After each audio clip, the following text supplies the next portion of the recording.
Hello, my dear student friends. I hope my voice is audible. Please confirm in the chat. I'm just waiting for a couple of more minutes. I think because unlike last webinar, this time we're starting a little early. So I think we'll wait for a couple of minutes for more friends to join. Please confirm if my audio is clear. Can you please quickly type if my audio is clear?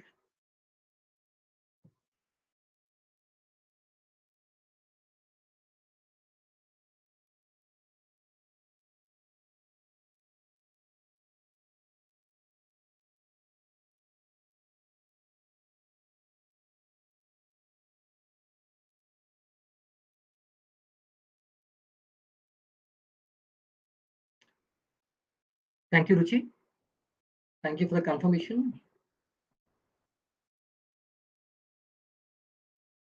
Thank you, Raghu. Thank you, Ruchi. I think we'll just wait for a couple of minutes and we get started. Thank you, Yaneshwar.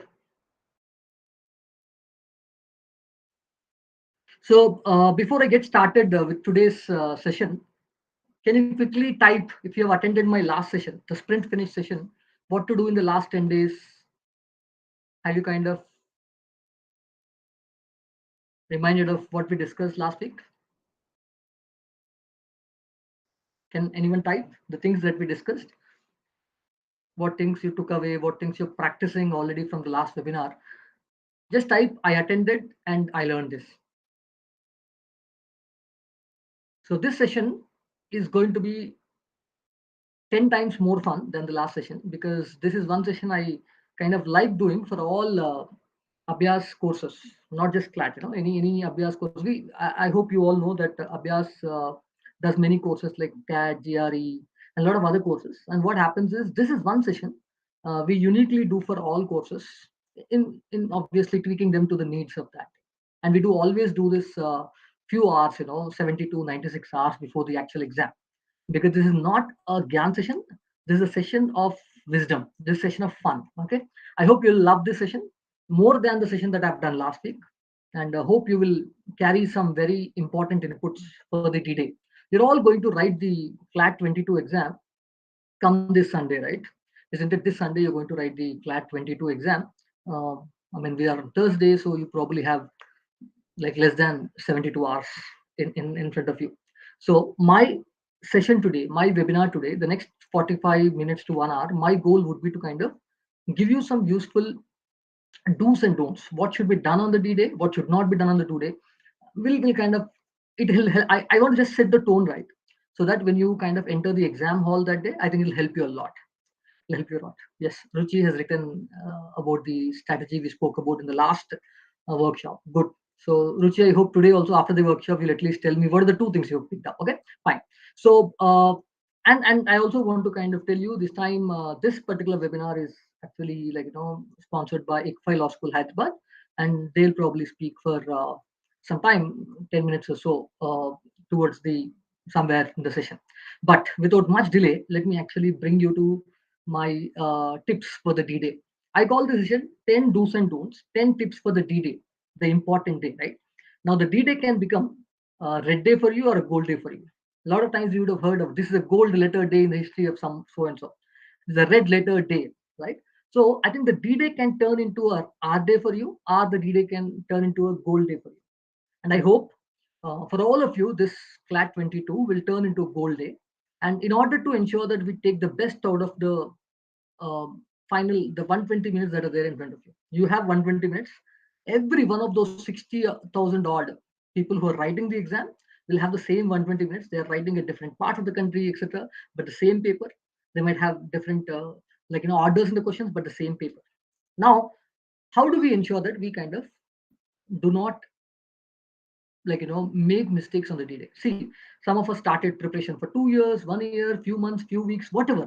Your preparation is done, your knowledge levels are clear, your skill levels are clear. Now you can't do too much change to what you already know. It is are you I mean, how good a batsman you are, what kind of shots you can play, what kind of shots you cannot play, this, what kind of spin bowling you play well, or fast bowling, you know all that.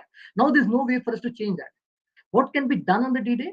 There are a lot of things. Believe me, many people make the mistake of assuming you know more, you will do more. You know less, you will do less. No, that's not at all true. In my 12 years of training, thousands, tens of thousands of students, I can tell you one very clear thing. I've seen a lot of times, even in ALP history also, we keep revisiting every year.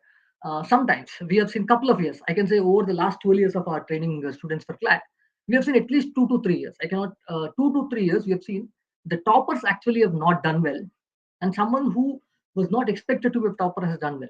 Why? Believe me, it's not that. What I'm trying to say, that means it's not because he or she was not the topper or does not have knowledge. No, that's not the problem. The problem was they did not know how to execute on the D-Day. A lot of times you'd have heard of the word, I had a great idea, but the execution was bad. I have very good knowledge, but I could not execute the shot well. A lot of times, you hear any sports commentary, whether it is cricket or football, anything like that, you would have heard, he did not execute the shot well. Or he did not, when the fielding was happening, he did not execute it well. He reached the catch, but he could not take it. In football, you would have seen a penalty corner or penalty kick would not executed well. So the game in the next 72 hours, particularly in the last 24 hours, is not anymore about how much you know, what you know. No, it's not about what you know. It's not about how much you know. It's about how will you kind of execute on the D-Day. So the 10 things that I'm going to talk about, my dear friends today, my dear young friends today, is about how to execute it well. How to execute CLAT-22 on June 19th, 2 p.m. to 4 p.m., 120 minutes, how to execute the things well. So in order to do that, I'm going to kind of give you 10 takeaways. And I'm sure I hope you'll love all the 10, but I'm sure each of you will have your own favorites. And by the end of the session, I want you to tell me what are your favorite do's and don'ts, maybe two or three any of them. Okay, let's start. The first one that I kind of want to kind of always tell is the biggest mistake any student can ever make, any aspirant, any candidate, any competitive exam. Recently, UPSC prelims results also have come. I'll bring that also somewhere in the session. Don't worry. So what happens is a lot of times the biggest mistake a candidate can make is jump into solving the paper. Never ever, it's very important for you to kind of understand the kind of paper psyche, right? You can't just go into, for example, in a cricket match, whenever a captain wins a toss, they might field first, they might bat first, depend on the pitch. You decide. You do not go into the pitch. You do not go into every cricket match, every cricket pitch, every IPL match, or every T20 match. You would not go assuming I'll have to score 200. Based on the pitch, based on the reading of the pitch, you might have a target of 200, you might have a target of 140, 150, isn't it? You cannot have a target of 180, 200 in every match.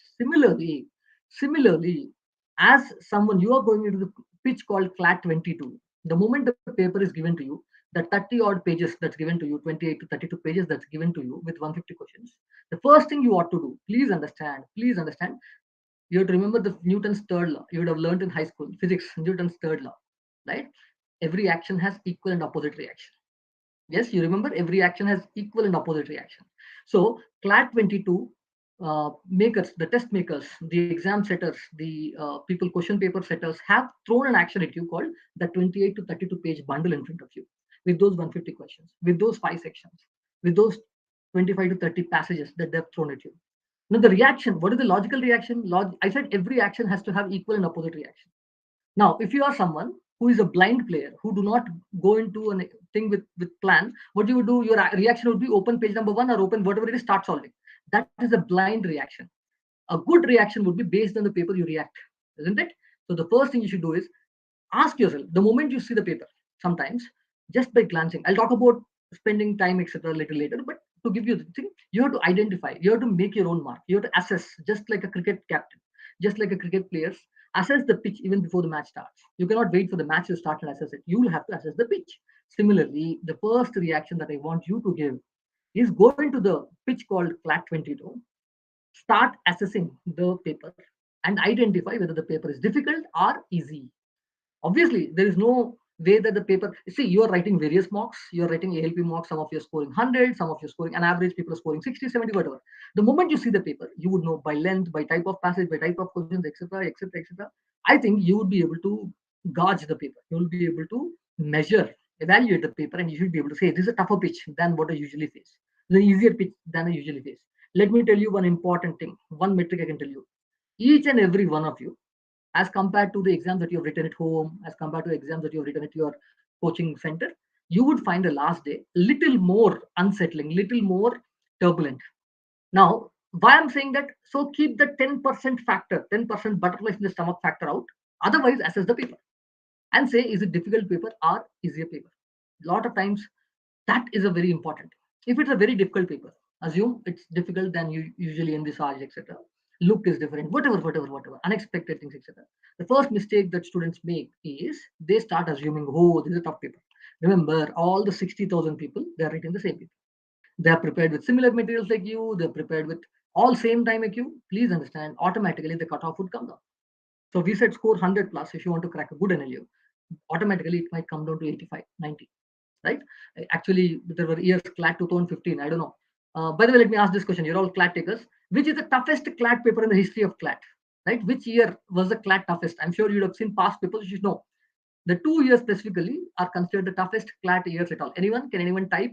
Which is the toughest CLAT paper in the last 12 years?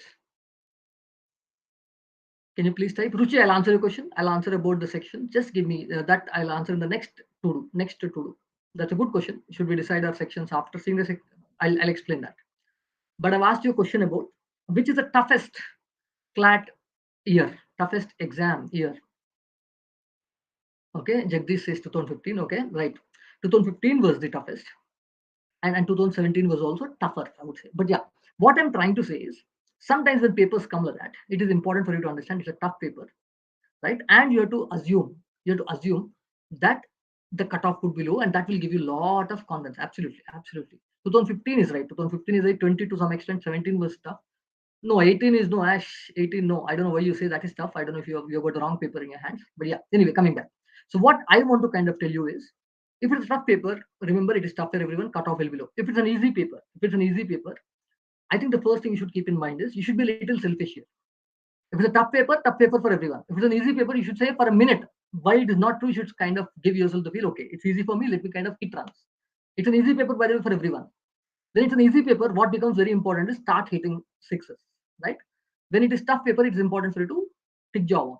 Tick important, right? This is one thing that you need to pick in mind. And remember, the most important thing I want to tell you is it is important for a competitive exam, any competitive exam, in this context, CLAT, to take one passage at a time. You have 30 passages. Remember, don't look at it as 150 questions. Please don't look at CLAT exam anymore as 150 questions. That's the biggest mistake any serious candidate can make. This is what I keep telling teachers also. The biggest mistake, see, CLAT after 2020 is no more 150 questions exam. If you ask me, it is basically a 30 passage exam, 28 passage exam, 31 passage exam. I hope you're getting what I'm saying, right? So take one passage at a time and say, hey, have I conquered it or not, right? This is the first thing I want to give you. Believe me, whatever I'm saying in this, it becomes a little more clear as we go through the next tip. Okay, just look at this. Now Ruchi asked me a question about deciding the sections, order of sections. Now this is the thing that I'll tell you, right? Look at this very clearly, Ruchi. The second to do I want to give you is it is pretty important for you to keep in mind that you look at your first 5 minutes and last 5 minutes very carefully. The first 5 minutes, 2 o'clock to 2:05, as you see in the clock there. The last 5 minutes from 3:55 to 4 o'clock, they're very important. Now, these 5 minutes in the beginning, 5 minutes in the end. When I say five, it's not exactly five, 3 minutes or so, and the last 3 minutes probably. But these two chunks have to be kept aside. You cannot keep attempting. In fact, that's why we say whenever, even the last print session also, if you remember what we discussed, we said the number of the time we should spend in English 25 minutes on average, LR 25 minutes, legal we said 35 on average, math and GK 12 to 15 minutes on average. If we count all of them, it will come to somewhere between 110 to 115 minutes. So close to 8 to 10 minutes is left out from this attempting sections. That 8 odd minutes have to be divided into 3-4 minutes in the beginning, 3-4 minutes in the end. That's what we're talking about. Now this is pretty important, friends. Now this is so important. Remember this. This is so important for you to keep in mind that now if you do something else in these first 3-4 minutes and the last 3-4 minutes, please tell me. Please remember you are doing harakiri. You are doing a suicidal. Please don't. If you keep attempting till the last minute, if you keep, that is not correct. First 3-4 minutes, if someone starts attempting, he or she is not a topper. It is like that cricket batsman who starts hitting from ball one. Ball one, you start hitting a six. Nahi chalega, nahi chalega. Even Virendra Sehwag, even the greatest of the batsmen, what they do is even in a 2020 match, leave test match, leave one day match, 50-over match, even in a 20-over match, you'd have seen they'll always look out for the first few balls, first over or so. That's exactly what you should be doing. What you should be doing is look. Now you have seen the pitch. The first thing you do is go through all the 28, 32 pages. Look at all of them are printed properly. Look at the order of the sections in your thing, which section came first, which section came second, and look at the number of questions and go through the passages. You just glance, but just don't read anything. try to kind of shift the pages. When you do the shifting of the pages, what happens is you get a glance into the type of passage. Oh, this passage has come. Russia, Ukraine has come. Oh, this has come. This particular legal context has come. You will know, oh, in mathematics, this kind of tabular form has come. Puzzle has come. You will get a sense of what kind of things are asked just by glancing. Remember, this first 3 to 4 minutes, this is a ritual that you must follow. You might be, many of you might be religious. Some of you might be religious. You pray a lot. Many of you might be like non-religious also, agnostic also. That's fine. You need not. You can be agnostic, but still remember this ritual is important. It's a ritual. As a student, as a candidate, the ritual is give first 3 4 minutes. Balika bakra. First 3 4 minutes, you're not there to attempt questions. You're there to glance the paper. You're there to quickly go through all the 28, 32 pages, look at which order the sections have come, and then that's when, like Ruchi asked earlier, you should kind of be very, very clearly. I'll come to that. Lavanya, OMR, bubbling, etc. is a very important tip. I'm going to talk about that. So you have to kind of decide after you glance to the 28, 32 pages, you have decided section. That's when you decide your section order. See, you broadly have decided already. You have to start with some section like English or legal. You have to you have to try to do GK somewhere in between. You do not want to start with LR and quant. That is the broad context we have. But should I start with English? Should I start with legal? Should I kind of end with quant? Should I end with LR? I think that context has to be set here. So that means you have to have a very clear, after the first 3 4 minutes, you have to have a clear sectional planning. What you should be doing in the first 3 4 minutes of your paper. Identify. You say, I'm starting with English. I'll go here. That's pretty important. If you do that, what happens automatically is you get a context thing. That, see, it's like this, any ship that is actually sailing, you have a beautiful compass. The journey becomes easy, right? The nautical journey becomes easy. Similarly, once the first 3 4 minutes are spent properly, you identify sections, you glance through the paper, you decide what kind of things are coming. I think your job is done. Immediately, you do not waste. There's not too much of inertia, wastage of time with respect to moving from one section to other section, etc. So that's why you do this. I hope the first 5 minutes is clear. Let me come to the next 5 minutes. Next 5 minutes is very, very last 5 minutes there is, right? This is not 5 minutes where you're not going to wait for the last bell till the question examiner kind of comes and takes your paper. No, don't do that. Last 5 minutes are meant for very simply bubbling check. I'll talk about bubbling, how to do, etc. OMR management. Lavanya was asking about OMR management. We'll discuss that. That's a very important thing. I've put an entire do and don't on that. Okay. So, and the other thing that you need to do in the last 5 minutes is, hey, over these 5 sections, you would have identified, I'm sure, because it's a printed paper, unlike online paper, you already done your bubbling. You would have had, say, a few questions that you're not sure about answer between two. I've already told you last time in print session. Whenever you have two answers eliminated, between the remaining two, do not waste so much time in the round one. What you would do is you pick an answer that feels right for your gut and make a circle around it, because that will tell you this is the thing that I want to examine. And what you can do in the last 5 minutes is get back to these kind of questions. Probably you would have around 10 12 questions like this over the sections. Go and pick those things. And what you can do is, hey, you might want to re-examine. Again, not too much of calculation, not too much of data, but gut. Believe me, having worked for 115 minutes already, your gut is much stronger.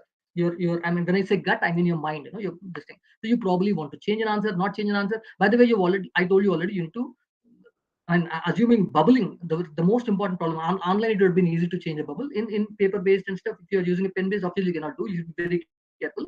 But if you've already bubbled, you cannot do much. But I'm saying in case there are some questions that you have left out, like I said, 10 questions across a paper, you did not want to attempt because you're not sure.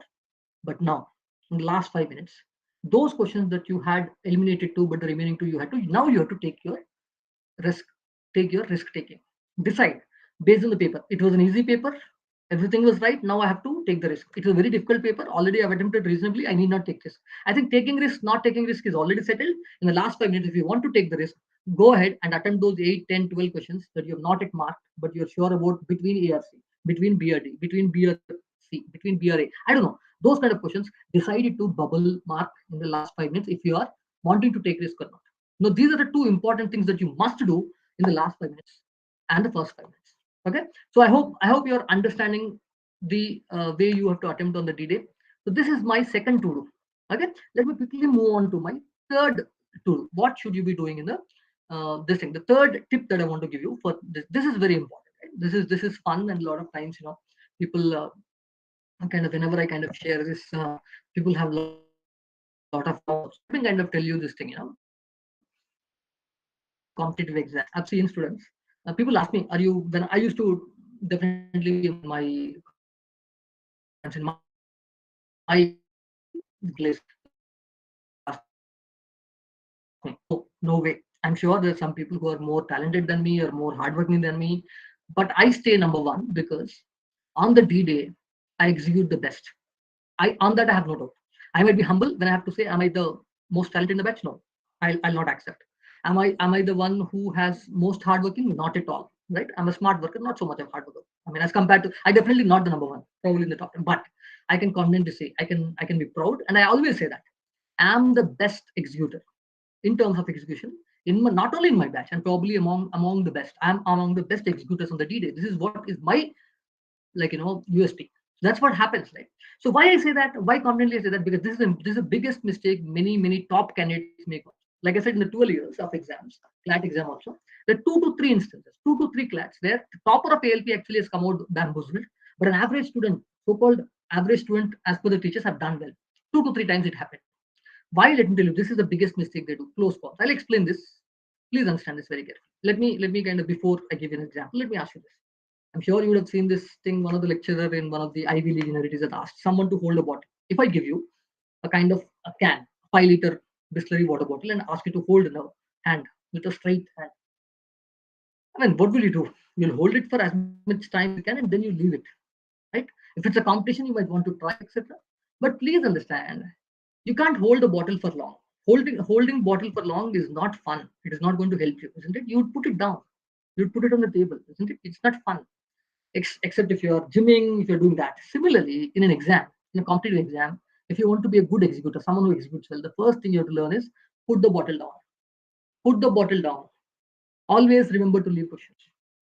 In cricket also, a great batsman is not only the one who hits sixes at the right time, but also decides which balls to leave. Particularly, like, think of Rahul Dravid. Rahul Dravid, I don't know how many of you know Rahul Dravid. Rahul Dravid is the coach now, but he was well known to kind of leave balls. He used to say, my favorite, this is something I keep telling all ALPNs. This is a very famous.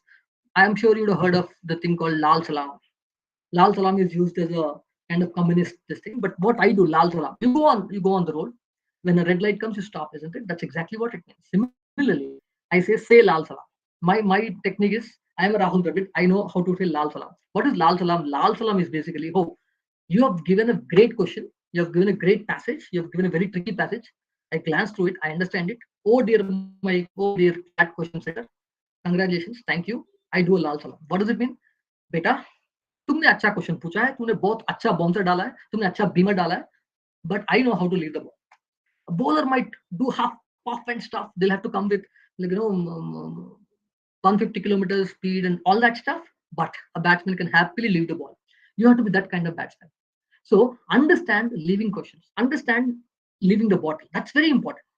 So leaving the questions is as important or sometimes more important, particularly if you want to be a topper. You have to learn to leave questions. If you don't leave questions, if you kind of hold on to questions, that is the biggest mistake you're doing. That is like you are committing, very clearly you're committing a homicide to your own CLAT performance. Please don't do that. Leaving questions, leaving bottle, leaving balls, and the term that you use is lal salam. Be happy in the exam. You can mentally say it. You can do it. You can have fun. When you say a very tough question, when you know that this is a tough question, people are going to kind of unnecessarily make jalebis here. Onion. I use this analogy for this thing. See, whenever you see a tough question, क्या होता है onion, onion में you have layers. You take one layer out, two layer out and stuff. You're enjoying peeling onions.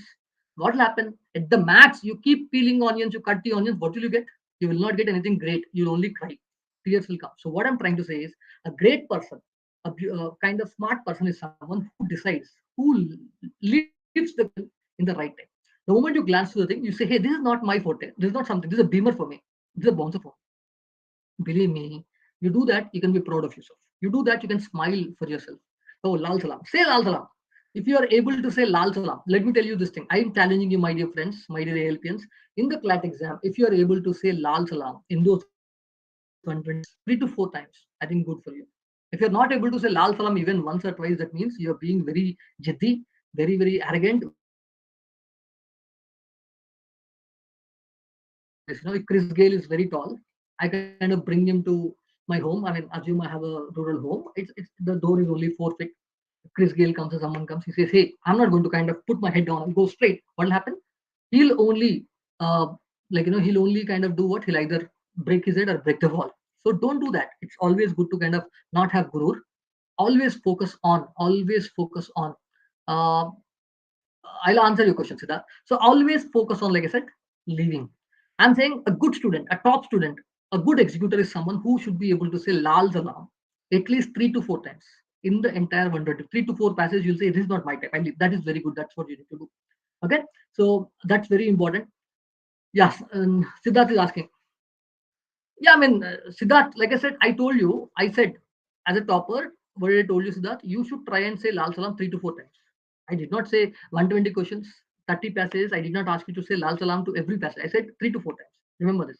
I never, not ever saying is bad. At the same time, you say it's like, in an interview. If an interviewer asks you a question, saying I don't know is okay. If you say 2 to 3 times in a 15-20 minute interview. If you say I don't know, I'm sorry, for every question, bad. Similarly, Siddharth, I said Lal Salam 3 to 4 times in a 120-minute exam, in a 30 passage exam, in a 150 question exam. So remember that very carefully. I said 3 to 4 times. I said very clearly, I put a metric. If you are able to say that, good for you. If it's an extremely tough paper, maybe not even 3 to 4 times, 5, 6 times, okay. If it's a very easy paper, you need not say Lal Salam even more than 1 2 times. But saying it is important. Remember, when I say that is important, that kind of mindset, that kind of mental makeup is important. So I hope I've answered your question, Siddharth. Not about leaving every question. It's about identifying those sets, identifying those 3 to 4 sets that are tricky, leave them in the first round. That's what it is. Okay. So now I'm going to kind of, on this only, I want to kind of give you a couple of other. This is a very important do and don't. So I want to spend more time on this, friends. Very important thing I wanted to keep in mind is when you are stuck between a couple of close options. Right? It happens like we know when you have a 50-50, you have eliminated 2 options, but between the other 2 options, what do you do? How do you do? How quickly can you do? So for that, I have a simple suggestion for you, my dear friends, based on which section you're talking about. Which section you're talking about, right? If you're talking about, uh, say, options in sections like legal or logical or English, what do you do? I think the simple rule for you to have is AB approach, or I call Miss World rule. I'll explain what it means, right? And GK is a different approach. This is a different approach. When it is other section, non-GK sections, the approach is very simple. If you have 2 options, and for a minute both options seem correct to you, for a minute both options you look right answer. Simply the best way to do is if both options are correct, for a minute assume both are correct. What do you do between those two? Which takes precedence? As in, like, it's like if there are two, if you have identified there are 2 people who could be, like, sons or daughters of a particular parents. Assume that 2 sons or 2 daughters or whatever. But then who is the elder one? As in, like, the precedence, the order of precedence, A, B. If these 2 come, how would you prioritize them? If these two are right answers, but which one comes first? That is called AB approach or Miss World rule. What do I mean by Miss World rule is, in Miss World also, right? When people give last round, I hope you know, in a Miss World, Miss Universe contest, what do? They kind of done everything well. They come to the final round. They kind of ask a question based on the answer they give. They kind of give Miss World thing, right? But obviously, all of them will do well. But the most important thing that you have to keep in mind is which of them, if they both are right answers, which one will point one, which one will point. It is like bullet points are correct. If you have to number them, which will be one and which one will be two. Always pick the one according to your gut, according to your thinking, according to your mind, which one feels one, pick that. This is a very important tip, friends. If you do not understand, ask me again and again, but get it clearly. When there are 2 right answers, and if you are quickly able to say these are 2 right answers, but between these two, if there are 2 right answers, my ordering will be 1 and 2. They have to come in this way, this one and then this one. Only then pick up gut and go away. Otherwise, mark it and leave it. I hope I'm clear. This is very, very, very, very important, friends. This is very, very important. This is extremely important. Okay, right. The second thing, if it is in GK, right? Understood, that is fine. But in GK, what do you do? In GK, like I told you, there's a technique called IED technique. This is a huge. I can do an entire session only on IED, but some other day, some other thing, not for now. But you can also check out our YouTube channel and other things. I can give you video on this IED technique. You'll get that. But basically, it means identification, right, and elimination, and then default. This is something that we kind of do. So you identify the answers, and then you have to eliminate, and then you have to sometimes diffuse this, as in leave. D is the last one. D is like the leaving the question. D is like the lal salam. I and E is more like identifying from the, like, even if you don't know the answer, there's a kind of paragraph thing. I don't want to spend my time here. For IED technique, I suggest there's another video out there in the YouTube channel. You can get more details. If you are not able to find, look, talk to your administrator, they'll share. Don't worry. But these are the two techniques I want to give you with respect to close calls between two options answers, and then leaving the question, leaving the bottle. This is an extremely important do and don't on the D-Day, friends. Please, please, please make a mental note of it. And believe me, this can make or break your D-Day experience. Many students, when you come out of the exam, you would not lose your CLAT rank. You would not use your NLU suite because some section was difficult. You would not lose it because you could not get answers to a particular set. You would lose your CLAT rank. You would miss it because you unnecessarily attempted a particular set.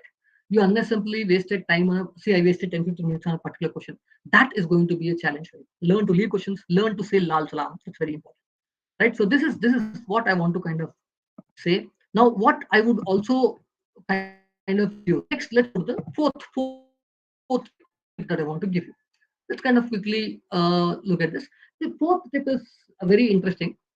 What we are going to do, right, is how to identify traps. So there are two types of traps you can find on the detail. One is traps in the options, and the other is traps in the language. We'll talk about both. That means traps in the question or traps in the questioning or traps in the answers. So first, let me talk about traps in the answers. Here I want to give you here I want to give you an example of here I want to give you an example of uh, UPSC prelims exam. UPSC prelims exam results that have come very recently. I hope you would have heard of it. So yeah, Monisha, 80/80 rule. We have done it last week. You can look at the video. You will get the understanding of what 80/80 rule is. Yeah, getting back. So what are we trying to talk about here is in traps. What are the traps that can exist within the options that can be there in an exam like CLAT? Is a lot of times you would have heard about. I'm sure you would have heard of. I'll actually kind of just for the benefit I'm trying to show you here. If you can see it very carefully, the one type of thing that happens a lot of times is you have a situation where A, B, C, D, they give four statements, and then options can be A, need not be B. They'll say only B, only C, C and D, B and D. You should be extremely careful about identifying the right thing, because a lot of times people mistake. So you look at four statements A, B, C, D, you pick up the B statement is right, you pick the B answer and bubble it. No, don't do it, because B can come in some other ways. So please be extremely cautious about that. That's one mistake. And the other mistake that people have a lot of times is when you know which of the following is the right statement, which of the following is the right answer, you find A statement is correct. Don't pick A and go, because the question is about multiple statements. Automatically there can be more than one right answer. Remember, there can be more than one right answer. All of the above, none of the above, that kind of stuff. Please be extremely cautious. In fact, here, I don't know, the picture might not be very clear to you, but I want to still, for the benefit of, because for a minute, I think I'll take myself away from the screen for just half a minute or 20 seconds. Look at the screen carefully, how the UPSC exam has actually done this time. How interesting they create new type of question. Sometimes in this multiple statement kind of question, a new type of question type also can come, something which was not existing at all, right? So I'll just take myself away for just 10 seconds. Look at the thing carefully, the picture that's there.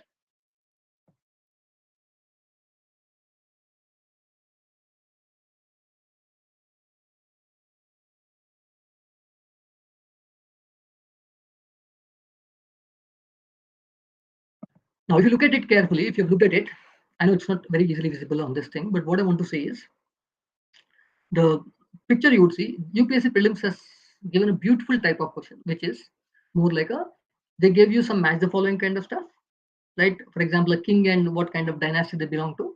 And then the answers are not one correct, two correct, or like that. They say how many pairs are correct.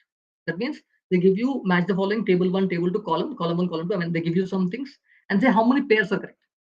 So they're not asking which statement correct. They're not even asking only B correct, only C correct. They're asking how many of the sets. Only one correct, only two correct, only three correct, all four correct, etc. So why I'm saying this is extremely important, because we have seen CLAT has always followed the UPSC pattern. In fact, a couple of few years back, they have taken this kind of A and B, B and C, about two assumptions, etc. That kind of stuff has happened after UPSC type has come. Has a high probability. Whether it will happen this year or next year, I don't know, but it will definitely happen. If it doesn't come in CLAT-22, it will definitely come in CLAT-23. That is, they give you a match the following type. Some pairings. They give you some pairings, like so and so is a king in this dynasty, so something like that. And then they kind of do ask you how many pairs are correct. Believe me, this kind of thing, this is a trap in option. You should be extremely cautious. You cannot judge. See, I got an answer. A lot of people in the heat of the moment, because they don't have time, they're rushing. What the mistake they do is They look at a statement, they get it right, they tick it and move on. Be very, very careful about traps that are given to you in the options. What I'm telling you might look like a silly thing, small thing, but believe me, lot of times when you come out of the exam, I'm never worried about someone who says paper has come tough. I found math tough. I could not do a lot of questions in math. I have no problem with them or any other things. But I have a problem with I've done a lot of silly mistakes. The moment you come out, you're talking to your friends. Oh, I made a silly mistake there. I made a silly mistake here. I made a silly mistake here. That is the problem with execution. Please don't do that. Please don't do that. I wasted loads of time. Oh, I unnecessarily spent 10, 15 minutes on that question.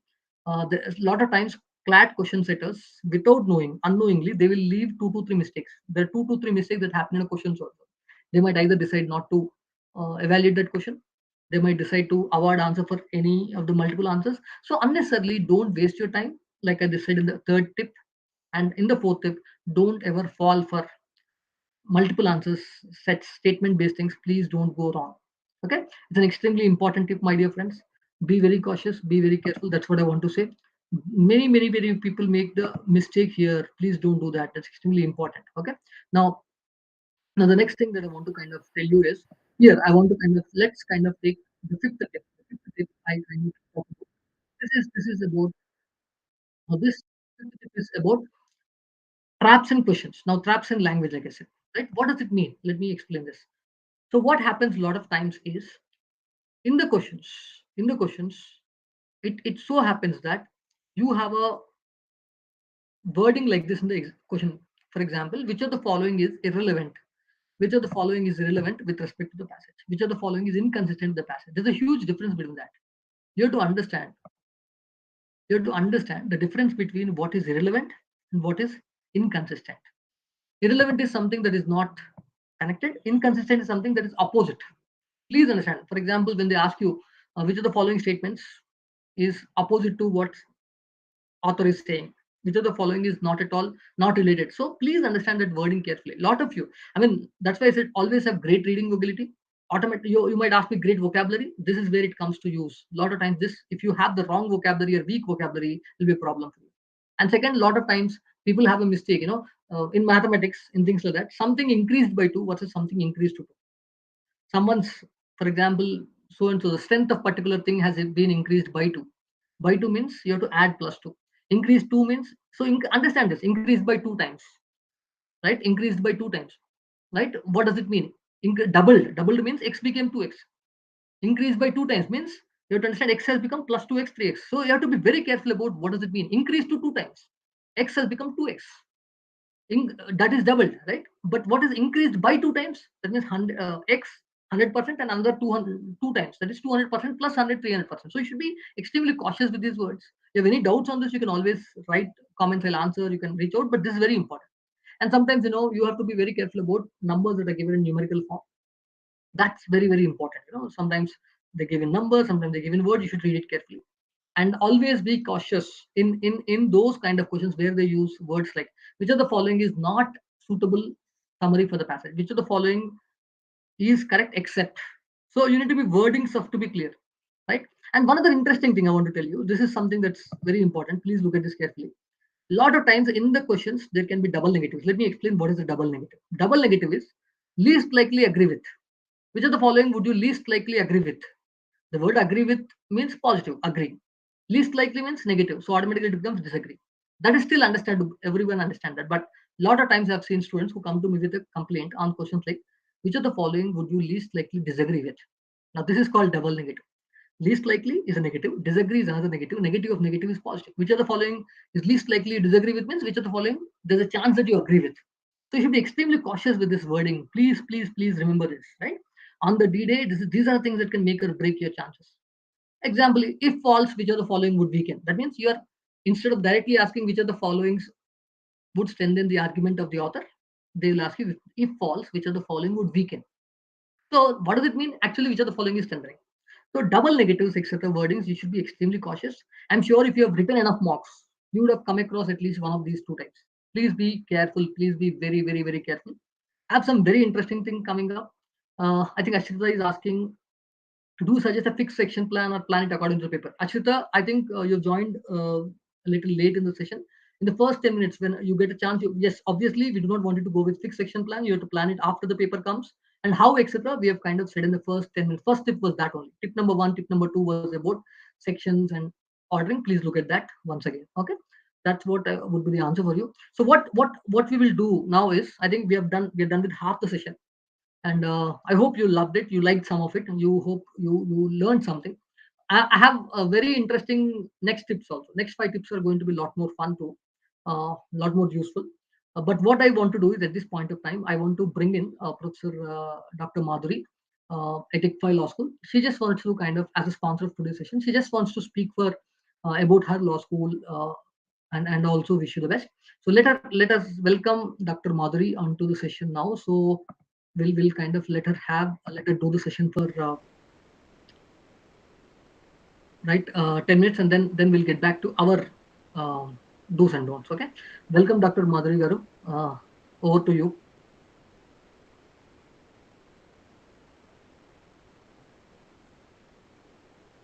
Yeah, good evening, everyone. And in fact, I was very interesting when sir was teaching you about the CLAT. And am I audible, sir? Yeah, you are, please go ahead. Yeah. When sir was explaining about how to crack the the things which the minute things which you people have to take into consideration regarding to the CLAT entrance examination.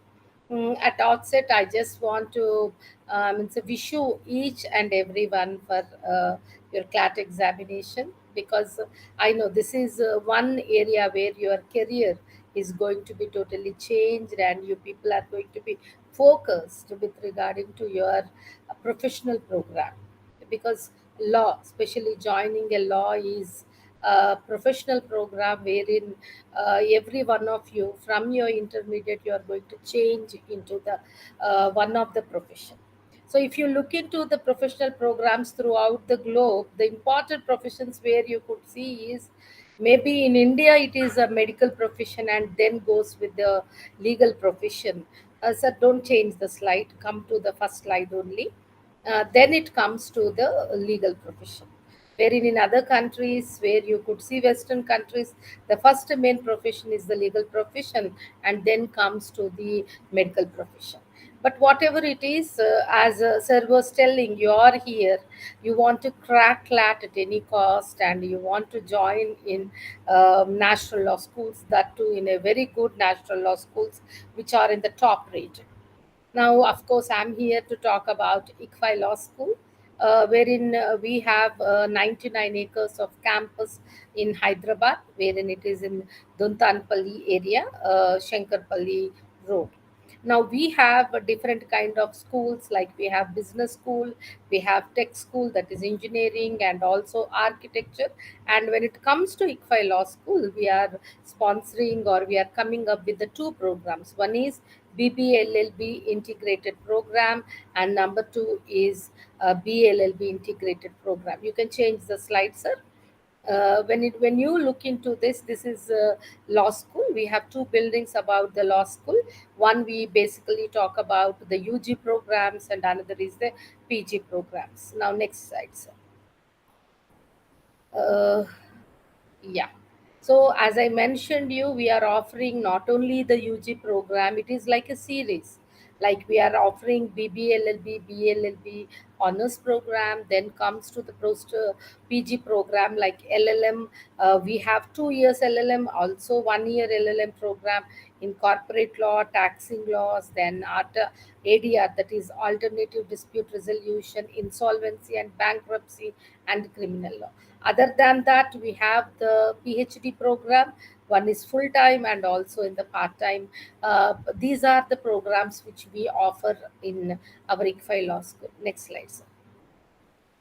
Okay, when it comes to the ICFI, you may think that other than the national law schools, why should we come to the ICFI Law School? When you look into, we are apart from the most of the national law schools, because we have been ranked throughout India by NIRF at the 29th place in the entire law schools, including the government national law schools. And we are above even the most of the national law schools. So when you talk about the in the heart of the Hyderabad only, you are going to get this particular law school, wherein this law school has the learning resources in a very different way, because the basic USP of this law school is practicality, and then talking about only on your professional outcome.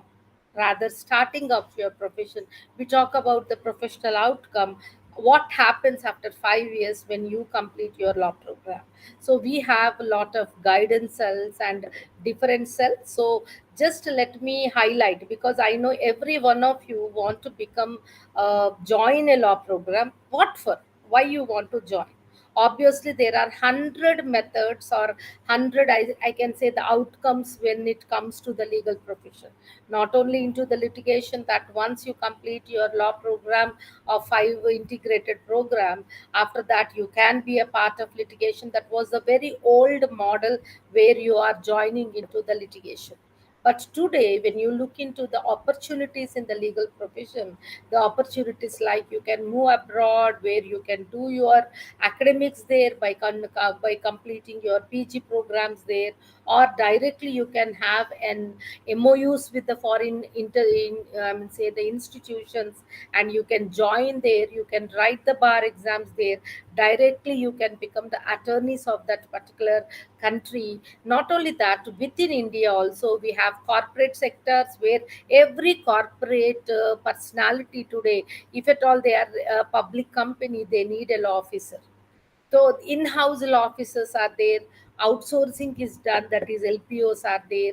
And not only that, when you look into today, we could see even the hospitals need a law officer, a bank need a law officer. So lot of opportunities are available to you after completing the law program, wherein your placements, or I can say your outcome, can start right from the 30K to which goes to the 12 lakh scale, etc. So when you look into this, obviously you want to develop your profession in the law, whatever may be your interest here. So for that, how ICFI Law School is going to help you out, I just want to highlight very quickly on three important areas. First important area is, it is a student centric say the institution where students were given the electives not in the final year but right from the first year only. You are given lot of self study programs wherein you people can choose your elective, and that elective will be relating to your future endeavors. So this is one area where you could go for it. Let me give you show you that, sir. Next slide, sir.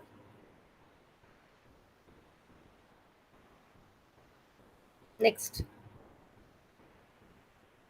Yes. If you look into it from right from, as an example, I'm giving you, whether you are BBLLB or BLLB, either of the degree program you can take it. So when you look into it, in general, every law school offers only English language. But you people have three sets of languages here. You can take up the business English, or you can take legal language and legal writing.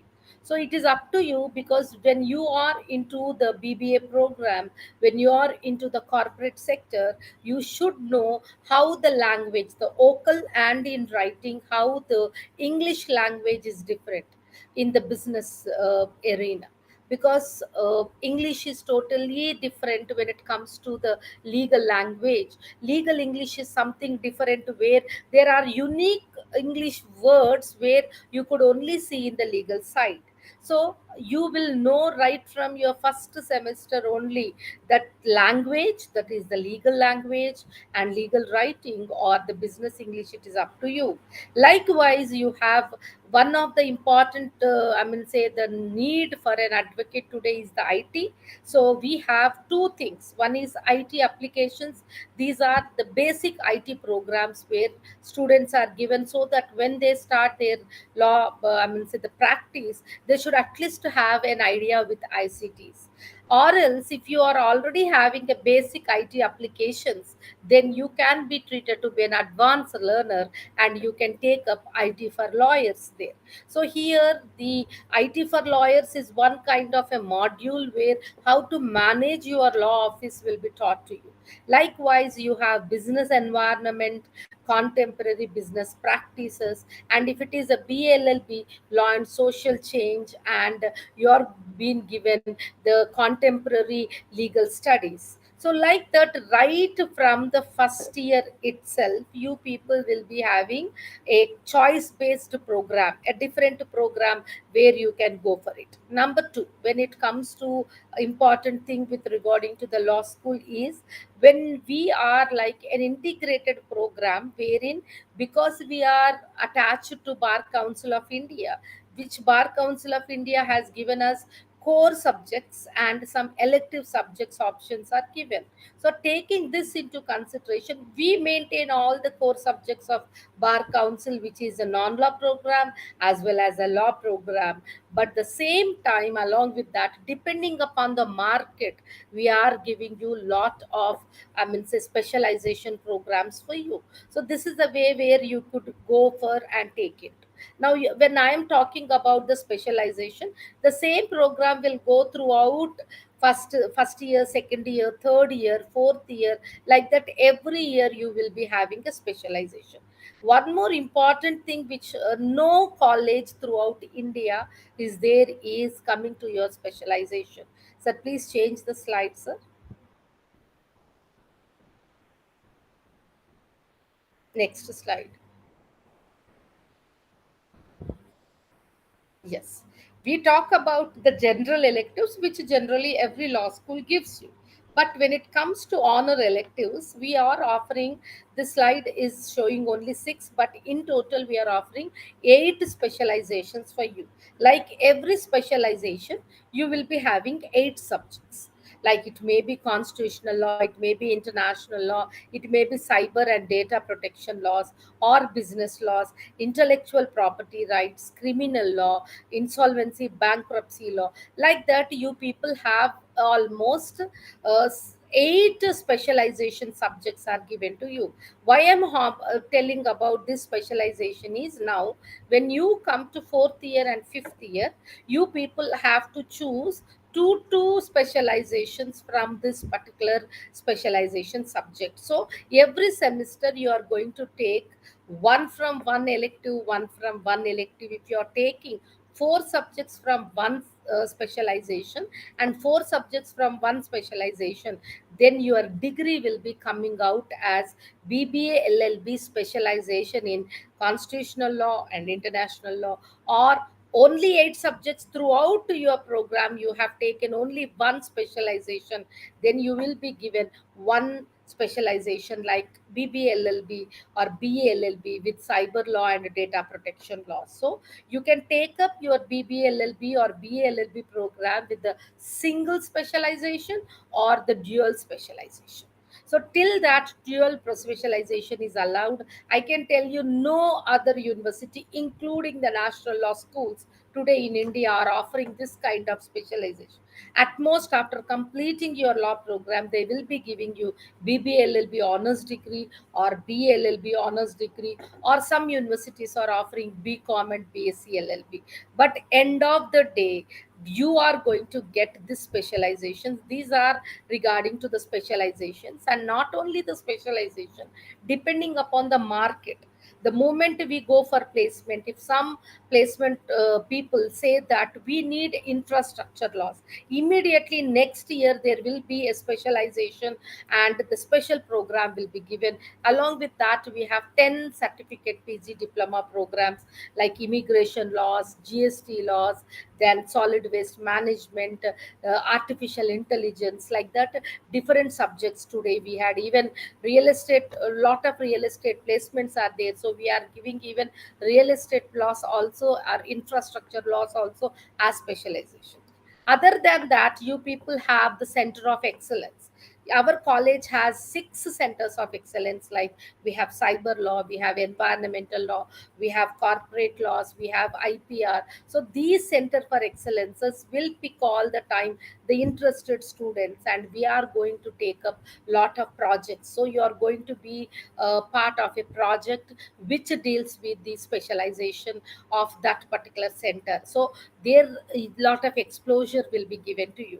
Now when you talk about keeping all the legal side aside, along with the studies we give equal importance beyond academics also. Like we have a wonderful moot court society that is also called as moot court club, wherein it is the students right, because moot court is the subject which we teach you in the second semester only.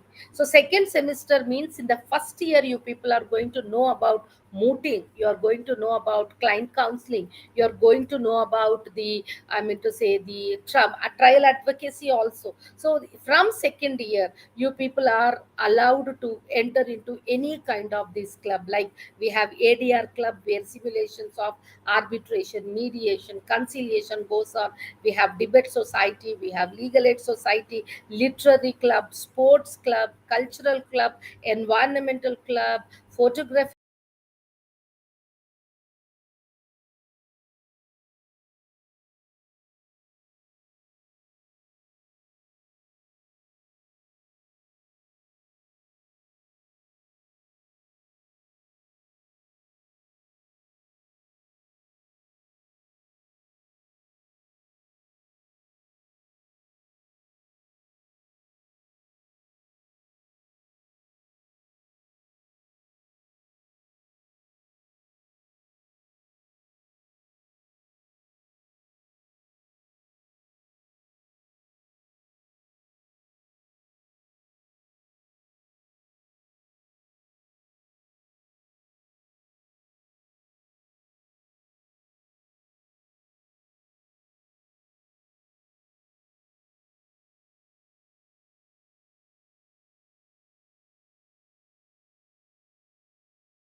Am I audible, sir?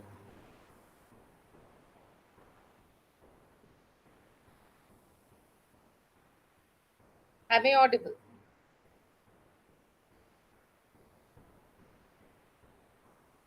Madhurika, you are audible. Please continue. Yes, thank you. Yeah, yeah. Thank you so much. So you have all these beyond academics where you people get lot of life in that, a part and parcel of going to the various competition, and college is funding a lot of money for all these kind of activities. And you may get a doubt then how to join, what is that. First thing I want to tell you, we are allowing for the day scholars as well as the residential also. So we have hostel facility for you, we have the bus facility throughout Hyderabad. Almost in 28 routes you have student buses available, so that you can reach the college, or else you can be in the hostel as well. Number two is there are lot of, almost all the banks are giving you bank loans, especially if the students want to take up the loans and join here. And the third important thing is the mentoring system is here. So you don't need to directly go for each and every issue. Every student, the moment you joined, we will appoint a mentor for you, who will be the bridge between you and the management and you and your parents. So each and everything you can ask. And other than the lastly, I want to conclude, definitely you people want to not simply completing the law program, you people want to excel in your life. So first thing is we are giving 100% placements. Recently our students have been placed where they have knocked out Jindal, NLSIU and NLU Bhopal also, wherein our students have been placed in Federal Bank with starting pay of 14 lakhs package. And before they could join, before they could complete their final year exams also, these people have been given an offer of 12 lakhs in the beginning, and once they get their degree it will go to 14 lakhs. Now other than that, we have lot of placements if the students are interested. So good placements, 100% placements are available in our college. Number two is we give a free IAS IPS coachings, that is group 1 coachings, UPSC coaching, APPO coaching, and also JCJ coaching, which will start from your third year itself. From third year, slowly you are going to study, and of course, career guidance is one thing. And finally, if you are interested to do business by your own, we have incubation and startup companies. The students, already law school students, have joined their ideas before the incubation, and there was a help from the engineering college as well as the business school with regarding to their business ideas and modules. And college is going to fund you for that particular incubation. And once your startup is released, till you are totally incubated, college is going to sponsor for your incubation. There are students, totally the teams of students, where 4 to 5 students together have taken this startup money from the college, and you can excel in your future. And if you are interested to become the authors, then we have a case research center, which is a South Asian second case research center. Oxford, Harvard, and other universities are taking our case laws. And if you sell one case law through that particular repository, you will get huge money as an authors. And of course, you are always encouraged. Faculties are with you, where you are encouraged to be a part and parcel of any project, or you can excel through your writings as an authors. And we are going to even publish student books also. So these are some of the important things about law school. Any of you have doubts, you can ask me. I'm here to answer you. Thank you, Dr. Madhuri Garu. I think it was nice hearing you about ICFI Law School. A lot of nice things. I think as compared to last time when I heard, I think there's some new things, and wish you the very best. And students, if you have any questions about ICFI Law School, you can type, and the administrators can answer. And Dr. Madhuri Garu also is here; she can answer. Yes, I'm I think here. one student is asking, what does appearing 12th means? I'm not sure if it's only ICFI specific question, but I think somewhere in your slides you have put. Appearing 12th is simple, Andy. When you people are, because of this pandemic, lot of students, the entrance exams will be in the month of March and all. By the time you won't complete your plus 2, okay, 12th grade. So if you are writing any examination, at the time of writing your entrance examination, if you are appearing for the 12th examination, not entering into 12th, but appearing your 12th exam, that will be considered for this CLAT and other law school exams. But by the time you join with your admission, you have to get the results of your 12th. Good. I think that is something that is clarified. I hope. I think any other questions? I don't see. I think Shruti is mentioning about ICFI LAWCET exam date on 25th June. That's fine. Thank you. Good. Yeah. Uh, Examination center is there where you can write the exam. Sometimes even we take into consideration your CLAT score also. hmm. With the CLAT score also, you can directly come for the interview. Otherwise, you have to write the ICFI set. Okay. So can you, just because the question is asked, I just wanted to ask you. So what are how many different modes are there? People can get into ICFI. You have CLAT and you have IELTS. These are Yeah, two exams. LSAT, LSAT, yes, sir. CLAT, LSAT, other LSAT. than this, yeah, LSAT, CLAT, and our own entrance examination they have to write. Oh, Uh, um, and of course, most of because of this pandemic, since 2 years, online examinations we are conducting. For that, after the examination, you people are going to be called for even online or offline interview. Then three screening processes will be there. First is examination. After the passing of the entrance examination, you have to submit all your documents, because one more point I want to highlight here is you are giving no backward or forward. There is nothing called as what we say, this stipend. We have only one kind of stipend, that is a merit scholarship. This merit scholarship will be given to you basing on your intermediate marks. If you get 8.5 CGP, say above, then there is a scholarship ranges goes from above 8 to 9.5. Likewise, when every semester you write exam, if you are getting 8.5 and above in every semester, again there is a stipend is given to you. This is basing on the intermarks fully. 10 semesters intermarks will be taken, and every time there is a concession. So your stipend is only basing on merit. Whether you belong to SC, ST, FC, BC, your caste, your creed, your sex never matters. Madhuri Garu, there's a question about what is the fees. Lavanya is asking what is the fees. I Can you think it kindly is, answer? to my knowledge, actually, I really don't know. But of course, approximately, I think each semester we charge 1,20,000. Maybe first year you have to pay more Oh, because there will be a caution deposit. I think exact details, like Dr. Madhuri is saying, she's academic professor, so the team can probably But administrative team will approximately update. 1,20,000 per semester, other Hmm. than the hostel, if you are staying in the hostel, and the bus fare. You can just contact our executives, their numbers are given to you, just to find out from them exact fee structure of this 2022 to 23. Okay. Thanks a lot, Dr. Madhuri Garu. Thank you for your Yeah. time. And so I think we'll get back to our session. Thanks a lot for joining and giving us information about it. Okay, right. Okay, Thank thank you so much, and I wish each and every student all the best. May you excel in your future. Thank you, sir. thank you. Thank you for your wishes. Thank you, ma'am. Oh, Right. I'm So signing off. I think let's kind of thank you, Madhuri Garu. Bye. So I think now that we have kind of done with sponsor session, I'm sure I think some of you have been writing. Let's get back to our do's and don'ts. So those of you, you can tell your friends that they can join back. Or I don't know. There's some of you, 10 to 15 of you, kind of have good. Uzma is saying thank you. That's nice. So let's quickly, I think, without much delay, let's move on. So we discussed five do's and don'ts before we actually got into IC5 session. And I have five more important, useful. In fact, I'm going to give you a couple of bonus things also. I'm going to give you a couple of bonus tips also. My favorite. So hang on there. I think I'll just take another 20 minutes or so. Don't worry. So if you're hungry, dinner, you grab your dinner, but please, engage the session. Right? Let's quickly talk about this. So one important thing, that people kind of think about is how to use the real estate. What the virtual real estate. I mean, the paper. They give you the 28 to 32 pages booklet to you. How do you kind of use that paper? Now that paper has 150 questions, 30 passages, but there's a lot of empty space out there. In each page there's empty space, and in the last page or two they'll have blank pages too.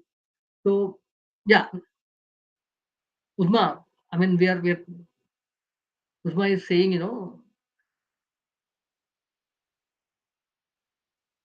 yeah, I mean I'm just kind of can someone answer that?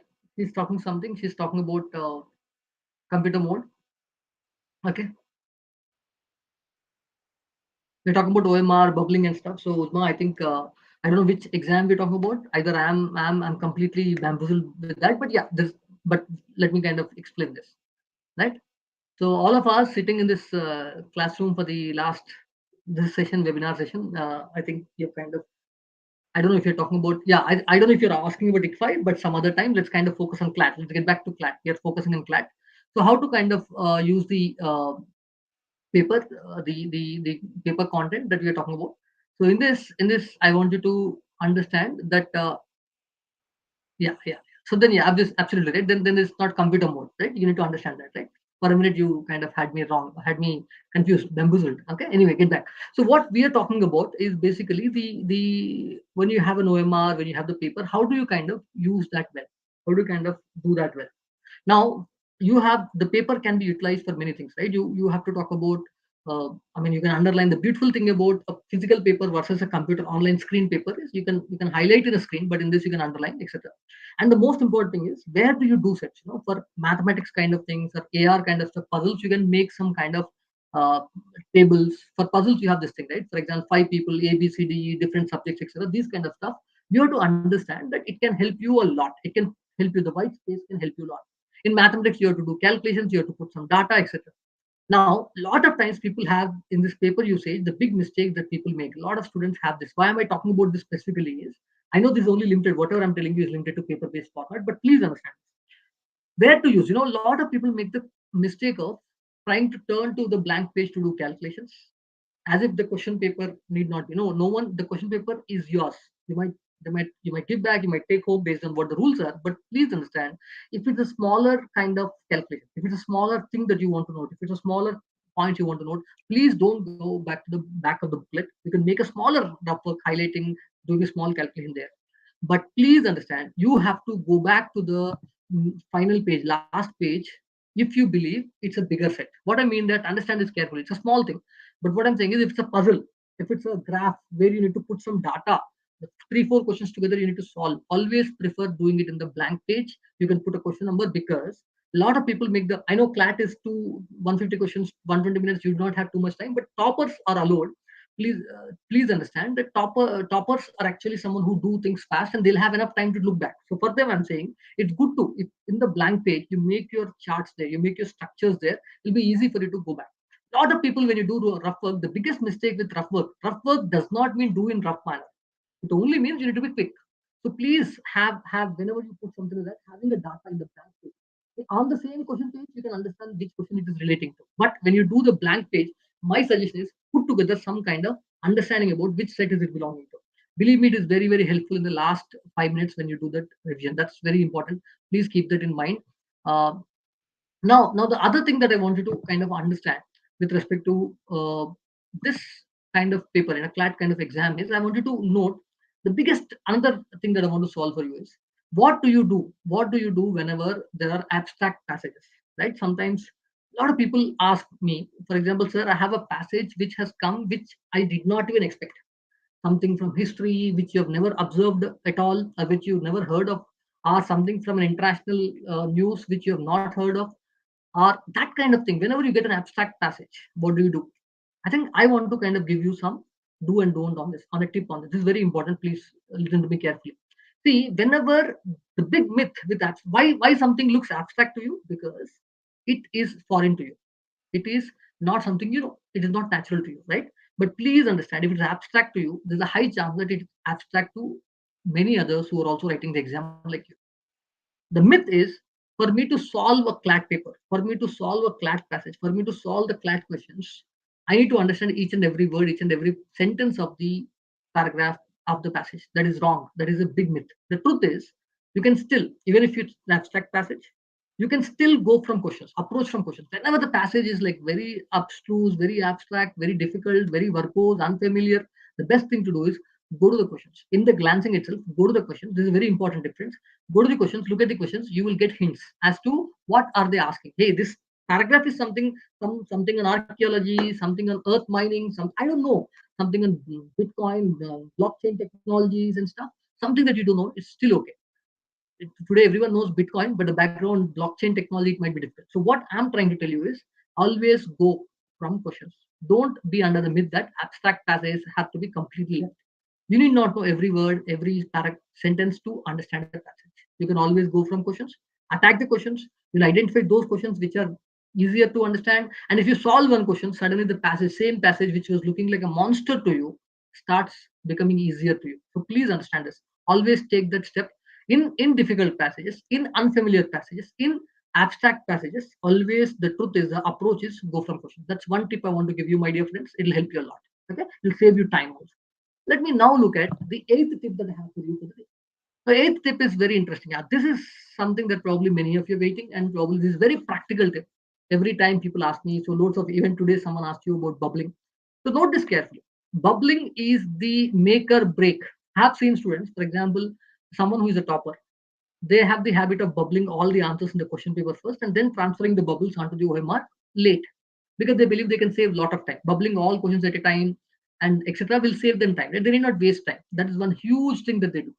I want to kind of clarify the myth here. I'm going to give some couple of tips. Remember, as someone who has aced exams and OMR based exams, so please listen to me carefully. Okay, first thing, everyone will tell you the first tip is very easy: bubble fully, don't bubble partially, etc. Everyone will tell you. I think recently in ALB mocks also, some students who has bubbled partially, their questions were not scanned, and then they had to again fight with the admin team, request for those questions to be included in this score and stuff. So please be careful. Bubble completely. Please remember that. Now, if now that is also a problem. Why would people bubble partially? Because they kind of left all the questions to be bubbled in the last 5 minutes, 10 minutes, 15 minutes. They start bubbling. In the bubbling, they start doing this kind of half bubbling, partial bubbling, and all that will happen.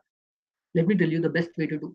Never, ever, ever, never, ever bubble complete exam at once or complete section also at once. At the same time, don't go to OMR after every question and bubble. That is a huge wastage of time. Do you agree? After every question, 150 times you go to the OMR and bubble also, that's a huge wastage of time, horrendous wastage of time. It's not efficient. I agree with you. Those who are doing a question to question this thing, I think that's not a great way, but still okay. But the worst is doing bubbling after entire thing is done. That's more dangerous. Listen to me carefully. But the right way to do, my suggestion for you is bubble it after every passage, after every page or two in your exam. Out of 28, 32 pages, you have 30 passages, 32 pages. So 1, 2 pages, you complete the thing and bubble. That's the easiest and the best manner. Let me tell you why. Why should you not bunch bubbling of entire section at once or entire exam 150 questions at once? I have seen there's a topper. I'm not even talking about ALP. I'm talking about when I was a student, I had a friend who was a good student who used to do very well. What happened is he bunched all the bubbling. 200 questions का exam था वो, okay, engineering entrance exam था. He bunched all the questions to be bubbled in the last 10 minutes. He missed the bell. He was calculating. He was missed the bell. Automatically, by the time examiner came, he started bubbling quickly in the last 5 minutes. He was only able to bubble half of them. Think of where he landed the exam. So what I'm saying is, you don't know a passage, okay, you don't know, you don't have, the paper came difficult, okay, but on the d-day you do not want to lose out, you do not want to come out of the exam hall with a sad face because you did not bubble properly, because you have held one question too much time, hold the bottle long time, you could not say lal salam, or you had traps in options. Remember, bubbling has to be done after every passage. Bubbling cannot be bunched in the last. Another important thing I'll tell you, how bubbling is actually a relief. I'll tell you, do you know, we all have our minds. Our minds are working actively when you're solving a question, particularly in competitive exams. When mind is working, does it not need a break? English language, you have a comma, you have a full stop. That makes you, when you read it, you kind of know intonation. You take a break. Reading, breathless song Shankar Mahadevan, breathless song versus having a breath. So what happens is your mind also finds it easy, finds it refreshing, when you kind of give it that 1 second, 2 second micro breaks. Now, what happens is you solve 5, 6 questions passage. You put utmost energy into that. You take those 5 questions, you are bubbling in a half a minute or so. Believe me, that half a minute will give your mind a little bit of breather and energy so that you attack the next thing with next nice vigor. Instead, you don't bubble, you keep ticking, you are unnecessarily heating your computer. It's very similar to heating your computer. What do? It's always good to kind of cool your computer. Cooling your computer is like, switching off once in a while. Exactly the same thing. So what I'm saying is, you have 28 to 30 passages, 28 to 30 pages. I would want you to go to OMR 25 to 30 times, not more, not less. Remember this one simple thing, and believe me, your efficiency will improve. The next 3 days, you have 2, 3 mocks you might take. Apply this bubbling thing, like I said. Always bubble the last every passage, not in all at one time. Please remember this very, very carefully. If you have any questions on bubbling, please ask me. But this is extremely important tip I can tell you on bubbling. The next thing that I want to say is, the ninth tip that I want to give you is, now this is, now that we have done with the exam part, something outside the exam also we'll discuss. What is very important is, this is monsoon. Keep in mind your traffic, and please do not, unlike your other board exams, etc., these exams are your life-changing exams. You cannot get a CLAT exam again in the next, like, this time you have in 6 months, but in general, it's 1 year. So please don't make the classical mistake of starting late or not worrying that it can be okay and stuff. No, please plan your center. Please do your Google planning, at least how much time, etc. Always plan advance. Nothing wrong. That's very important, right? Second, a lot of people make the big mistake of assuming, hey, exam is at 2. I'll have to reach the center by 1. Let me tell you, you have to reach the center by 1. I might sound very like avuncular, very grand fatherly type when I say please reach 1 p.m. for the exam at 2 p.m. Please listen to me carefully. Please reach by 1 p.m. There's no other thing. If you are a topper, if you want to be a topper, if you want to crack an LU, you will reach the exam center by 1 p.m. As simple as that. Now, just because you're reaching the exam hall by 1 p.m., 1:15 p.m. does not mean you will skip a lunch. Again, I'm telling you, when I say have a lunch, I'm not asking you to have a 3-course meal, 4-course meal, etc. But have something to eat. The idea of eating at the time is not really to kind of stuff yourself with food, but it is to ensure that your stomach doesn't go like empty. It doesn't have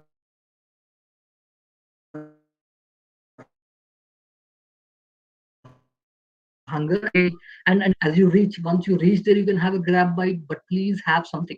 A lot of you have the habit of you don't like eating before traveling because travel makes you kind of kind of vomiting sensation and stuff, nausea. Better thing to do is carry something. Once you reach there by 1:15, have a quick grab. That is absolutely okay. And most importantly, I think this is one point that last time also people asked me, so I want to talk about. Ensure your biological clock is alert in the afternoons. That means you need to make your circadian rhythms work well in the afternoons. Last time someone asked me, right, how do we ensure that 2 to 4 p.m.? We discussed in the sprint session. I'm discussing it once again. This entire week or the next few days, ensure that in the afternoons post lunch you plan it like this. How you want to do on the D-day, plan the same manner. Eat in the same manner. If you want to have heavier food, no other time. But lunch, you plan it this way. How do you want to have it?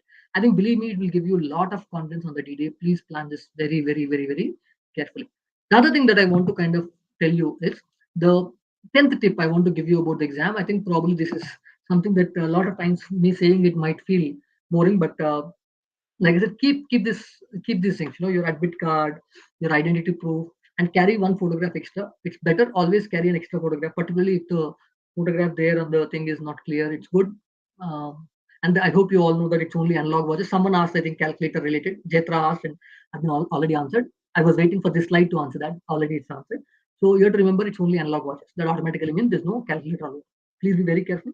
Use ballpoint pen very clearly and prefer transparent pens. Let me explain what does transparent pens mean. It's not compulsory, but we have seen in one of the JEE times it happened, where you have a refill is clear. You don't want to see a pen which you can put slips inside, etc. So please take care of these things if possible. And COVID protocol, mask, sanitizer, etc. You all know that. And admit card. One other important thing that I want to keep in mind. This is sometimes I call this the Alexander mistake, right? Silly mistakes I call Alexander mistake. I don't know if you have heard the story of Alexander the Great. Alexander the Great, I hope you know, is called the conqueror of the world. He conquered the entire world. But do you know the story? Where he came to India, he conquered, he had this fight and he conquered even India, etc. He put his governor, he left back. He did a lot. But you know what? He died very young. He died very young. You know why did he die very young? He died very young because he did not take care of his health. On the way back home, after doing everything, he waged a lot of battles. He won everywhere. He went back. His doctor said something, he did not take care. He died just before he reached his house. And that too, not a big ailment. He could not take care of his health. That's it. So what I'm saying is, why am I giving that example, Alexander example? Because a lot of times I've seen students who make the classical mistake of assuming, right? I've done everything. Let me not, but please take care of these small things. Admit card, after you're done with the exam, please retain your admit card. That will be useful for your counseling, admission. Sometimes it might be asked. So please be very cautious, my friends. So with this, I complete the main part, main do's and don'ts, and I wish you all the very best. But I have a couple of bonus and interesting, fun do's and don'ts. I hope you're all ready for the fun do's and don'ts. And if you have any questions, keep typing. I can take loads of any questions now. I'm happy to take questions. All the very best. But before I close the thing, I want to kind of give you a couple of important bonus tips, what I call them. These are my favorite tips. So I want you to note this carefully. Right, on the day before exam, a lot of people ask me, what do you do? What should you do day before exam? That is, on Saturday, what do you do? Right? I mean, let me tell you what I do, and then I'll take questions also. I mean, should I do mock? Should I watch a movie? Go to the exam center? what do I do? Absolutely go to the exam center, do a recce, do a mock drive, understand how much time, etc. That's always good to do in the last 3 4 days. You need not do exactly on the one day before. You can do in the next 3 4 days anytime, but do that. And is it good to? Someone asked me this question some other time. I think it was a very good question, so I added the point here. Should I put mask and gloves, etc. in practice? I mean, COVID protocols, whatever is allowed, whatever is not allowed, right? If you're not comfortable with a mask, maybe face glove, I don't know, you can do all that. You should be very careful. And one other thing that I want to tell you is, I generally like, now let me tell you this. I work very hard on the D-Day, 24 hours before the D-Day. I don't really want to cram more. I don't really want to do reading more. So what I do is, I obviously take break from rigorous preparation and I am happy to watch a movie. Okay. I mean, I don't do binge watching, but obviously you can maybe see binge watching is you kind of sit alone, you kind of try to get onto OTT, you'll do binge watching. Don't do that. But plan some kind of movie that gives your group, your family, your friends a high kind of sit all of you together and do that. That will relax you a lot. Please do that. Nothing wrong with that. That is based on your comfort. Some of you are not comfortable, but I used to do that. Okay. The other thing is, people ask me, should I do one mock on Saturday night, Sunday morning, etc.? Let me tell you, please do not do any further mocks after Friday. After Friday, last 24 hours, last 36 hours, doing a mock is detrimental for you. Please do not do it. You want to do any mocks, etc., it should be Friday, end of the day. Friday. Saturday, do not do it. Sunday, do not do it. Saturday, the goal would be, if you then, sir, I want to practice. You want to practice, fine. Take a small sprint kind of thing. You take a mock, don't conduct it like a mock. Take a 15-minute sprint. I want to solve this math. Take a 20 minutes sprint. I want to do English. Like that, you can do, but don't make it look like a mock exam because your brain, the mind will unnecessarily be drained out. That's one thing you should not do. Okay. I think the question has come and team has answered also dress code, etc. No specific dress code, whatever is comfortable to you. Yeah, obviously, I have seen students these days go on in shorts, etc. also. But I think that's up to you. Please do not go so this thing that someone might. You can be any casual. Just be comfortable, casual, comfortable, casual, formal. You need not be very formal. It's not an interview. Remember, it's your exam. Just be careful. Whatever is comfortable and whatever makes you. By the way, just because something is comfortable, you would not go into those kind of dress. Something that makes you it feels good, right? Please do that. That's very important. That's on the dress code. Yeah. So I mean, because I'm coming to the end, I have something to kind of show you. This is a bonus tip, the last tip of the day, last tip for the CLAT-22 season. I always love to end my sessions with an interesting video. So let me see. Let me kind of do this. Let me kind of do this, friends. I'll play this video and just go. Just this is just a 2 3 minute video. Believe me, it is my favorite video. Will give you a lot of fun. Watch it carefully.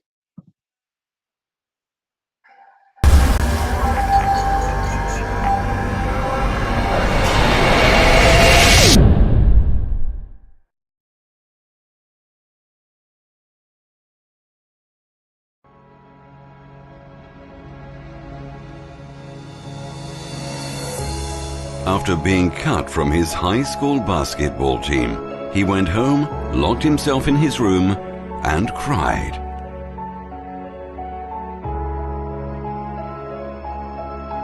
He wasn't able to speak until he was almost 4 years old, and his teachers said he would never amount to much.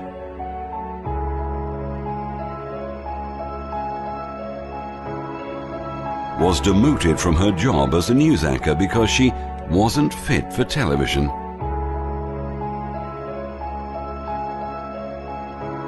Fired from a newspaper for lacking imagination and having no original ideas.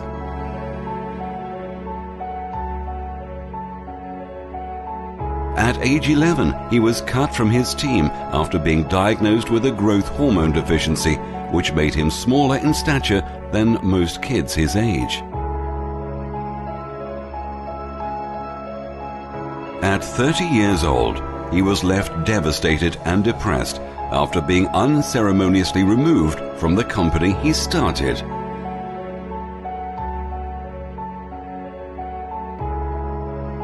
A high school dropout whose personal struggles with drugs and poverty culminated in an unsuccessful suicide attempt.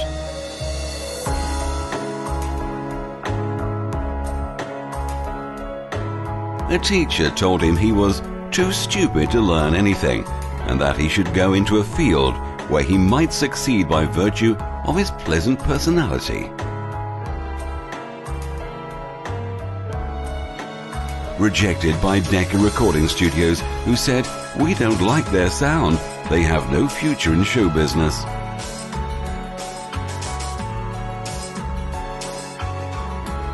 His first book was rejected by 27 publishers.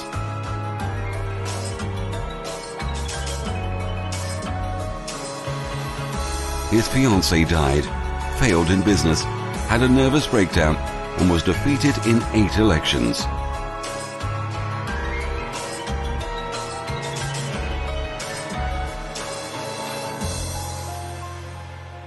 If you've never failed, you've never tried anything new.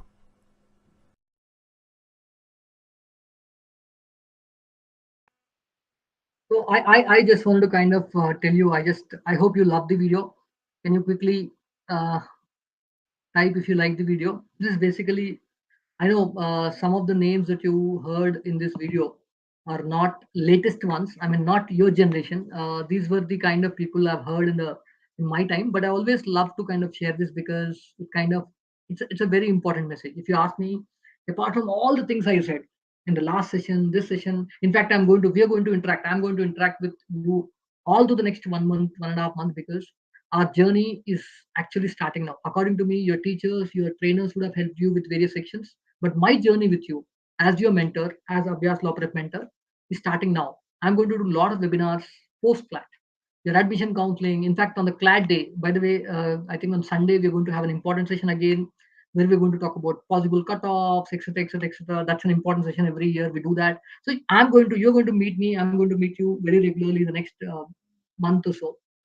And this is something that I always love to share in the end, in the sense that failure is not the end. Failure is never the end. Always remember, the end is always positive as long as you don't give up. So tomorrow, when you go to the final exam, please, when you go for the D-Day exam, CLAT exam, remember one small thing. On the day you succeed, great. On the day you fail, it's okay. You don't go to the exam with the feeling that this is the only thing I have to do. I mean, you might be already scoring 100 plus, or you might be scoring 60 plus. I don't know where you are, but whichever numbers you are, I don't want you to go into the exam with some pressure on yourself, because of your friends, because of your family, because of anyone. Remember, you want to kind of avoid pressure. Go on to that CLAT exam. You earn the right with your preparation, with few weeks, few months, few years of preparation. You've earned the right. You have the admit card for those 120 minutes. Remember one simple thing. You tell yourself that, hey, whatever I have prepared, I would have prepared well, I would not have prepared very well. But the 120 minutes, promise yourself that you will execute the best.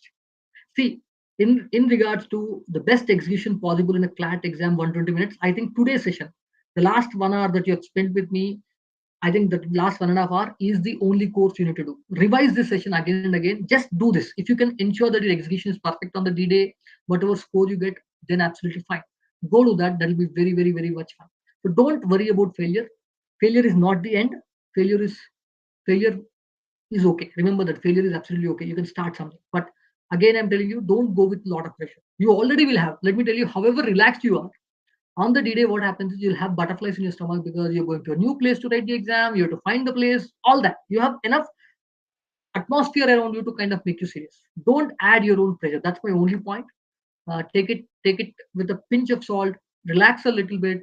Loosen your shoulders. Relax. That's the only thing. I am again telling you the 10 tips I've given you today.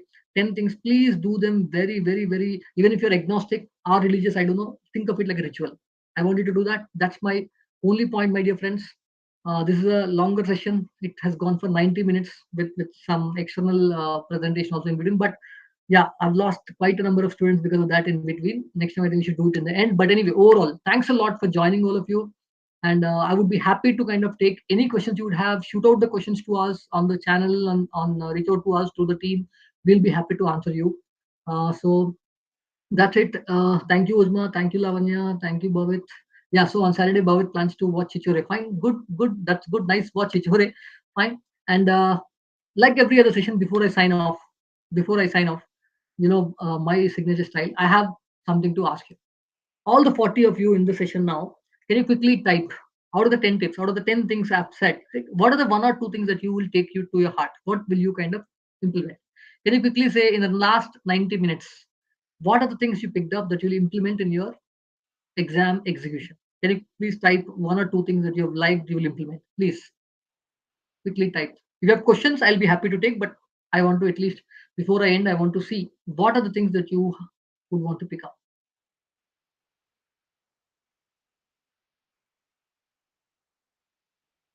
Mamata, please understand if you kind of answer two, it is negative marking.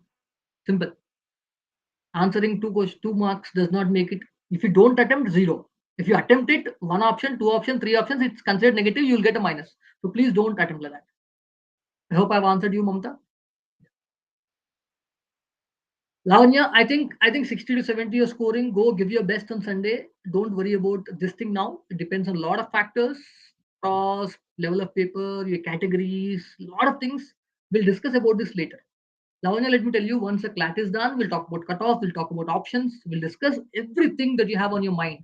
Should I go for other school? Should I repeat? I don't know, 100 other questions will come. Don't worry about that. Or, by the way, 60, 70 might be enough for your category. You never know. So for now, I think you should not worry about all that. Will I get or not? I don't know. I'll answer this question, but not before CLAT happens. Okay, that's what I would say. Yeah. Okay, Ruchi says she will take the abstract passages point. Okay, good, good, nice. Okay, good. Himadi says stuck between two options and note taking. Good. Underlining. Okay. Okay. Good. Good. Any other points that you would take from today's session and go back and implement in your execution, friends? Assess the paper. Don't fall for traps. Uzma says go through notes. Okay. Good.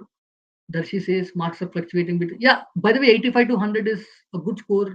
Darshi, Kala Darshi. Just focus on your execution. Now don't worry about the exact score. On the D-Day, see, by the way, you do well, whatever execution tips I've given you, your score might improve by 5, 10 marks easily.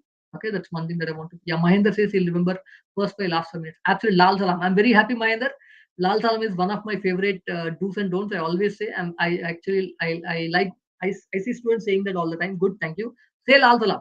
At least just do 3 to 4 Lal Salams in the 120 minutes. No one can stop you. Okay. Okay, good. Agree, disagree type of questions. Yes, good, good. That was biggest takeaway. Okay, good. Language based, like don't get into traps. Okay. Yeah, Uzma says not writing marks. By the way, Uzma, I said don't write the marks in the last 24 to 36 hours. Okay, next 24 to 36 hours you can write marks. But good, that's a good point. Good. Bubbling after every passage. Yeah, not section ASB. It is after every passage. If you bubble after every section, that is like 30 questions, 35 questions. Don't do that. I said after every passage, after every 5 to 10 questions. Okay. Please remember that. But good. That's a good point to take away. Usma says reach by 1 p.m. is a point that you'll take. Good. Wonderful. Wonderful. Very happy. I think I can see each of you have taken few points. Let me tell you one more thing. This is one session. You want to watch again, watch it at your own leisure. No problem. This is fun to watch. I just hope you enjoyed today's session. I loved doing the session for you. Yeah, good. Eat something. Don't go on empty stomach. That's very important. So take the session, do it, discuss and stuff. Have loads of fun in the next 72 hours. Okay, and go to the exam, execute the best. My question, my challenge for you, as Naresh students, as ALPNs, my challenge for you is how well you read, how much knowledge you have. I don't know. That is up to you. But all of you should go to the D-Day saying you come out and say I've executed the best. My question, in fact, when we take feedback also, the first thing, have you executed the best? As in, have you executed your best? Don't worry about knowing an answer, not knowing an answer. Trust me on that. And with this, your Naresh sir signing off for today. We'll look forward to meet you again immediately on the day of CLAT 19th Sunday. I think in the night, in the evening, post your exam, I'll catch up with you, CLAT analysis. I look forward to seeing you all that day. I think we'll try and have, other faculty also, other senior faculty also on that day. But this is it. With this, I kind of close for the day. Loved interacting with you all. Have a great time. Enjoy your next 72 hours. Relax. Focus on the execution. Your Naresh sir signing off for the day. Thank you. All the best, everyone.